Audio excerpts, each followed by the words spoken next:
Welcome to Virtual Storytime at the Churchill County Library. I have a really cool book for you today called Bird Hugs, and I think you'll see why it's so fun when we go to the first page. Bernard wasn't like other birds.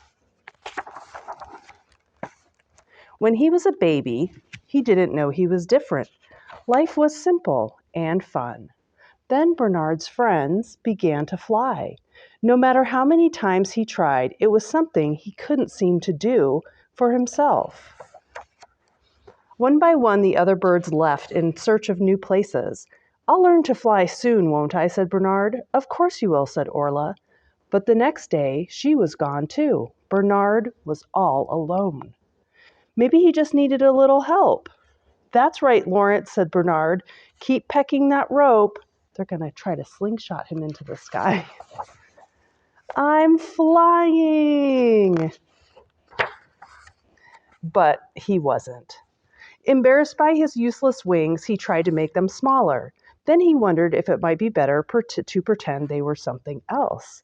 A scarf, for instance, or a nice big bow. It was hopeless. Bernard felt utterly sorry for himself. He found a lonely branch and made it his home. Days turned into nights. Seasons changed. Different creatures came and went, but Bernard barely noticed them. But then, one evening, he heard a sound.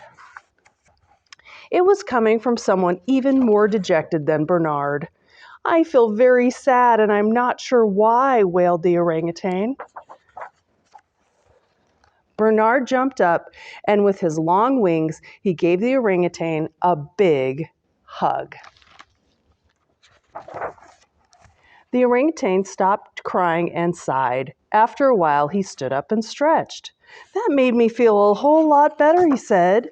"Thank you, kind bird." Back at his branch, Bernard thought that maybe his wings were good for something after all. For the first time in a long while, he slept soundly and woke refreshed, which is just as well because we want hugs. There's a whole line of animals. Bernard hugged a bear and a rabbit and a whole group of birds. He hugged a very ticklish crocodile and a very slippery frog, and even a worm wanted a hug, which, you'll agree, was pretty brave of the worm.